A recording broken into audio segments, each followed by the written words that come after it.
You might have heard recently how the Westgate Bridge was blocked by some left-wing activists. Let's talk about it.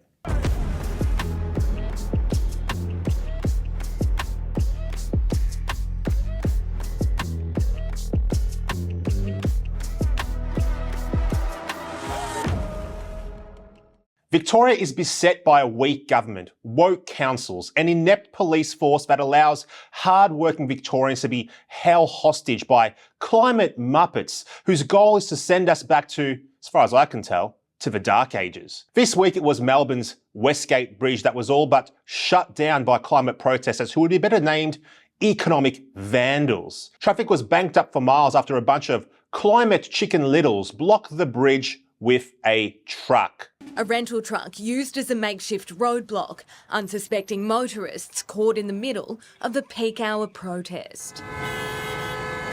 Extinction Rebellion activists send the Westgate Bridge into meltdown, blocking 3 city-bound lanes of the key arterial.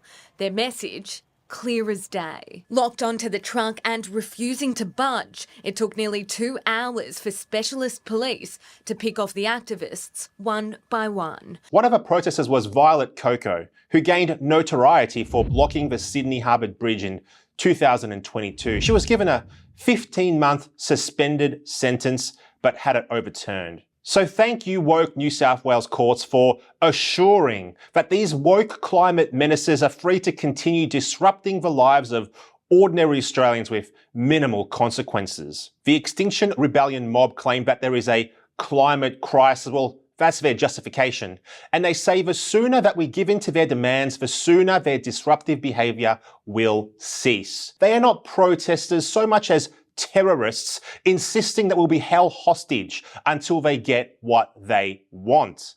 Meanwhile, workers can't get to their jobs, mums can't get to their children, ambulances can't get to emergencies. As climate change activists waved flares on the Westgate Bridge stuck in the traffic jam, Roshni Ladd was in labour. Due to the delays, the trip to hospital from their home in Tarneit was going to take double the time. Her water broke, and then she started was screaming very high.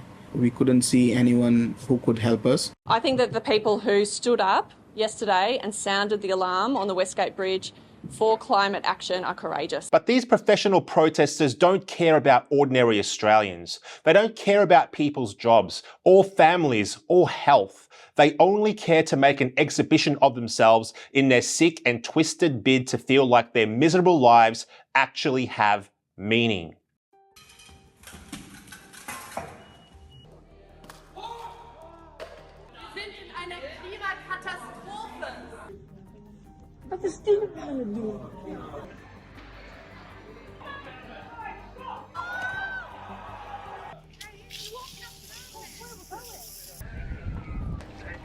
Some of today's protesters were arrested, thank God.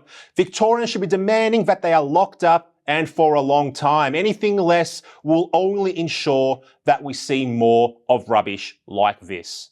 I'm Senator Ralph Babet for the United Australia Party.